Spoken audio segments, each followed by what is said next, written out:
అసలు కదలదు. కనిపిస్తుందా screen?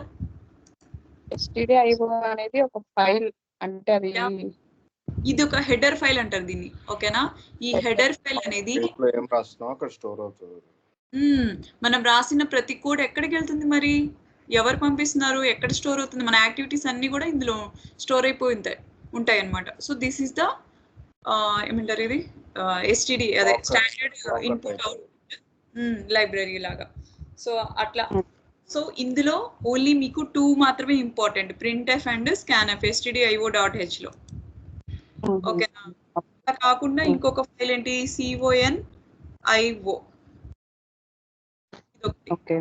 Console input output. So దీంట్లో ఏంటంటే దీంట్లో కూడా రెండు ఉంటాయి. సో ఒకటి ఏంటంటే ఈ ఏంటి ఇలా వచ్చింది, ఒక్క నిమిషం ఇందులో వెళ్దామా ఫస్ట్ కంపైలర్. సో ఇది చూడండి, ఇది ఏమంటారు దీని ఏదో అంటారు, నాకు తెలియదు, గుర్తు రావట్లేదు.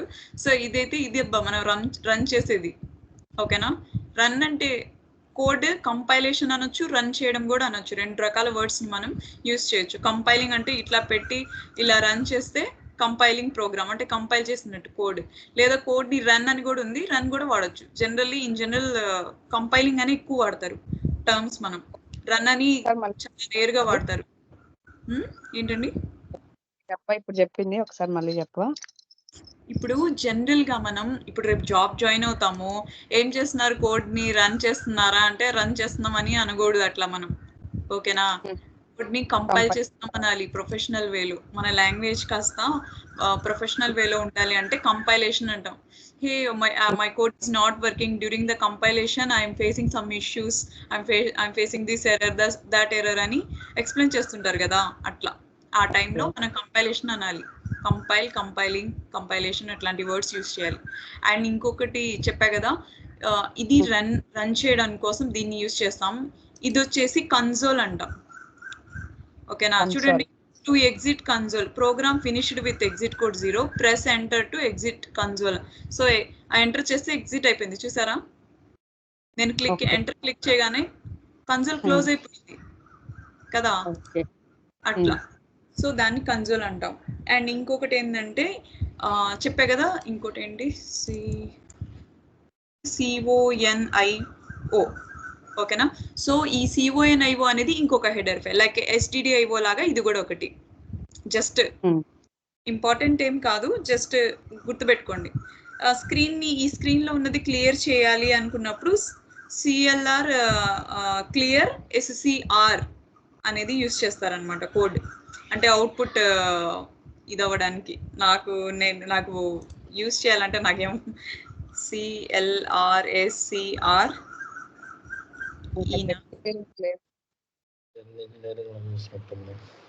ఏంటండి బోర్ కొట్టేస్తున్నానండి మీకు, మీ బ్రెయిన్ తింటున్నానేమో. నేను ఎప్పుడు చేయలేదు, నేను కూడా ట్రై చేయాలి. ఎప్పుడు ఇంజనీరింగ్ లో చూసినట్టు ఇదంతా. అవునా? సో ఇదొకటి క్లియర్ స్క్రీన్ అనేది ఒక ఆప్షన్. ఓకేనా? CONIO లో ఆ హెడర్ ఫైల్ లో క్లియర్ స్క్రీన్ ఒకటి. ఇంకొకటి ఏమో ఒక కన్సోల్ నుంచి మన క్యారెక్టర్ ని రీడ్ చేయాలి అంటే గెట్ CH అంటే వాల్యూ కానీ ఏదైనా కావాలి అంటే గెట్ CH అంటే క్యారెక్టర్ అనమాట. ఒక క్యారెక్టర్ ని మనం కన్సోల్ లో రీడ్ చేయాలి అంటే గెట్ CH అనేది యూజ్ చేయాలి. కోడ్ రాయాలి. ఇప్పుడు ఇది printf అని కోడ్ రాశారు కదా ఇక్కడ, అట్లాగే గెట్ CH అని కోడ్ రాయాలి. క్లియర్ స్క్రీన్ అని కోడ్ రాయాలి. ప్రతిదీ మనం కోడ్ రాయాలండి. అందుకే నేను ఇక్కడ రాసి ఇప్పుడు CLR SCR అని రాసేసి చక్కగా ఇలా పెట్టేసి ఇలా కాలన్ పెడతాం. ఈ కాలన్ తోటి కోడ్ ఆ స్టేట్మెంట్ అనేది ఫినిష్ అవుతున్నట్టు మీనింగ్, ఎండ్ లో కాలన్ ఉండాలి అన్నమాట. ఓకేనా?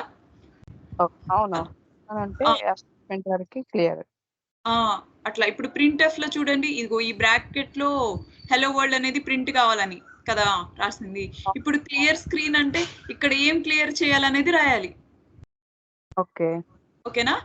ఇది ఒకటి. అంటే ఈ హెడర్ ఫైల్లో ఇదొక కోడ్. ఇంకోటి ఏంటంటే గెట్ CH ఏదైనా క్యారెక్టర్ ని మనం రీడ్ చేయాలి. అదేం క్యారెక్టర్ రీడ్ చేయాలనుకుంటున్నావో ఆ క్యారెక్టర్ ని ఇక్కడ మెన్షన్ చేసి బ్రాకెట్ లో గెట్ CH అని క్లిక్ చేస్తే వస్తుంది. ఓకేనా? ఇవి ఒక 2 కోడ్స్ రాసుకోండి. ఇవి ఇంపార్టెంటే. పొద్దునైనా మీకు అన్నయ్య చెప్తాడు, ఇది ఎప్పుడైనా చెప్పాల్సిందే. ఓకేనా? ఆ రెండే. ప్రింట్ఎఫ్ స్కాన్ఎఫ్ ఏమో ఎస్టిడిఐఓలో, క్లియర్ స్క్రీన్ గెట్ క్యారెక్టర్ ఈ రెండేమో కన్సోల్ ఇన్పుట్ అవుట్పుట్ స్క్రీన్లో. ఓకేనా? ఇంకొకటి if you want to manipulate strings అనమాట, స్ట్రింగ్ డాట్ హెచ్ అని ఇక్కడ ఇంకొక కంపైలర్ అని అదే సరే ఇంకొక హెడర్ ఫైల్ అన్నా కదా, string స్ట్రింగ్ డాట్ హెచ్, ఇదొక header file, third header file. Okay, so ఇక్కడ వచ్చేసి మనకి రెండు ఉంటాయి. ఇక్కడ పేర్లో ఉన్నట్టే లైక్ స్ట్రింగ్ యొక్క లెంగ్త్ తెలుసుకోవాలి అనుకున్నాం అనుకోండి, strlen, స్ట్రింగ్ యొక్క లెంగ్త్. స్ట్రింగ్ అంటే ఇదిగో ఇది యువర్, ఇప్పుడు ఒకరి పేరు రాశారు, ఇది ఇక్కడ పేరు ఇక్కడ ఒకటి ఉంది ఎడిటర్ అనేది కదా ఈ వర్డ్. సో ఈ వర్డ్ ఇక్కడ రాసేసి ఈ స్ట్రింగ్ యొక్క లెంగ్త్ చూడమంటే ఈ వర్డ్ కి ఒక వాల్యూ ఉంది కదా, ఒక్కొక్క లెటర్ కి ఆ వాల్యూ వస్తుంది. ఓకే, అర్థమైందా మీకు? అంటే నేను కరెక్ట్ చెప్తున్నాను నాకే తెలీదు, బట్ నాకు తెలిసింది నేను చెప్తున్నా. తర్వాత ఏమైనా తప్పులుంటే తిట్టుకోకండి. ఓకేనా? సో string.h అనేది this is one of the header file. So this header file consist only two, అంటే రెండే ఉంటాయి. So first one is strlen అంటే to know about the string length అనమాట.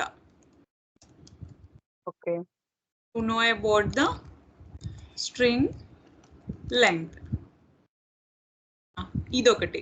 ఇంకొకటి ఏంటి, లైక్ అది ఏమంటారు, రివర్స్ ఒక స్ట్రింగ్ మొత్తాన్ని, ఇప్పుడు ఈ సపోజ్ లెంగ్త్ అనేది ఉందనుకోండి, ఇది ఈ లెటర్ అనుకుందాం, ఇది వద్దు కానీ ఆ వరల్డ్ అనే లెటర్ ఉంది అనుకుందాం. ఈ వరల్డ్ అనే లెటర్ ని ఈ క్యారెక్టర్స్ అన్ని కూడా రివర్స్ లో కావాలనుకుందాం, WORLD కాకుండా DLROW అనుకుందాం. అలా రివర్స్ లో చూడాలి అనుకుంటే దానికి స్ట్రింగ్ రివర్స్ అనేది వాడతాం మనం. ఓకేనా? సో స్ట్రింగ్ రివర్స్ అనేది REV పెట్టేసి కోడ్ ఏది మనకి రివర్స్ కావాలో అది రాస్తే మనకి వచ్చేస్తుంది. ఓకేనా? Reverse all the chars of the string అంటే ఒకటి గుర్తుపెట్టుకోండి, నెంబర్ రాదు స్ట్రింగ్ లో ఎప్పుడు కూడా, ఓన్లీ క్యారెక్టర్సే వస్తాయి, పేర్లు, వర్డ్స్, సెంటెన్సెస్. స్ట్రింగ్ అంటేనే సెంటెన్స్ కదా. ఇప్పుడు ఇది మొత్తం ఇదిగో right your code in this editor అనేది ఇదేంటి, ఇది ఒక స్ట్రింగ్ కదా. ఈ వర్డ్ లో ఈ 5 letters 6 letters 10 letters ఉన్నా, ఎన్ని లెటర్స్ ఉన్నా కూడా ఆ వర్డ్ మొత్తాన్ని స్ట్రింగ్ అంటాం అనమాట మనం కంప్యూటర్ లాంగ్వేజ్ లో. ఓకే, సో అలా ఇచ్చినప్పుడు స్ట్రింగ్ లెంగ్త్ నెంబర్స్ కూడా మెన్షన్ చేయొచ్చు స్ట్రింగ్ లో. ఓకే. సో ఆ స్ట్రింగ్ యొక్క లెంగ్త్ ని చూడాలి అంటే ఆ వాల్యూ, లెంగ్త్ యొక్క వాల్యూని చూడాలి అనుకుంటే స్ట్రింగ్ strlen అనేది, str రివర్స్ అనేది ఏంటంటే ఆ క్యారెక్టర్స్ యొక్క స్ట్రింగ్ ని రివర్స్ లో చూడాలి అనుకుంటే ఇది. ఓకే, కంటిన్యూ చేయనా ఆపనా? కంటిన్యూ చేయండి, పర్లేదు కదా. 3 అయిపోయినాయి ఇప్పుడు. ఓకేనా? గ్రాఫిక్స్ math.h అనే ఫైల్ ఇది. ఓకేనా? సో ఈ ఫైల్లో ఇది తీసేస్తాగండి. ఓకే, math.h ఫైల్లో దీంట్లో ఏంటంటే ఒక నెంబర్ ని ర్యాండమ్ గా జనరేట్ చేయడం కోసం RAND ఒక యూజ్ చేస్తాం టు జనరేట్ నెంబర్. ర్యాండమ్ అంటే ఏంటి? లైక్ ఓటీపీస్ లైక్ ఓటీపీస్ అవ్వచ్చు. ఇంకొకటి మనం మూవీ థియేటర్ లో మనం టికెట్స్ చూసుకుంటాం, చూసారా, వెళ్తాం, మనకి ఏది అవైలబుల్గా ఉంటే దాంట్లో వెళ్ళి కూర్చుంటాం, మనకి ఇష్టం వచ్చింది బుక్ చేసుకుంటాం, మన ఇష్టం కదా. ర్యాండమ్ అంటే మన ఇష్టం వచ్చిన సీట్లో వెళ్ళి కూర్చోవచ్చు, మనకి ఇష్టమైన దాన్ని సెలెక్ట్ చేసుకుంటాం, ఏది ఎప్పుడు, అది కూడా ఖాళీ ఉన్నదాన్ని కదా. ఖాళీ ఉంటేనే కదా మనం సెలెక్ట్ చేసుకునేది. ఆల్రెడీ ఎవరో బుక్ చేసుకున్న దాన్ని మనం చేసుకోలేం కదా. సో దాన్ని ర్యాండమ్ అంటారు. లైక్ ఒక క్లాస్ రూమ్ లో ఒక కాలేజ్ బెంచెస్ మీద స్టూడెంట్స్ వెళ్ళి ఎవరికి నచ్చినట్టు వాళ్ళు వెళ్ళి కూర్చుంటారు. పర్టికులర్ గా ఇదే కావాలి అదే కావాలి అని ఉండదు, ఖాళీగా ఉన్న చోటు కూర్చుంటాడు కదా. సో దాన్ని ర్యాండమ్ అంటే సింపుల్ ఎగ్జామ్ లో చెప్తున్నాను, భయపెట్టట్ల మిమ్మల్ని. Random to generate random number అన్నమాట. సో అదొక కోడ్. ఇంకొకటి ఏంటంటే ఒకటి పవర్.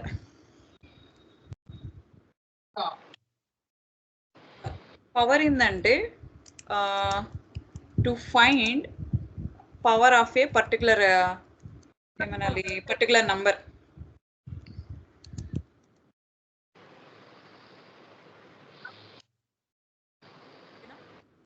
ఒకటి ఈ రెండే అండి. అంటే ఒక్కొక్క హెడర్ ఫైల్లో ఫస్ట్ హెడర్ ఫైల్ చూసారు కదా, ఫస్ట్ హెడర్ ఫైల్ stdio లో ఏంటి printf scanf, ఈజీగా గుర్తుండిపోవడానికి చెప్తున్నా.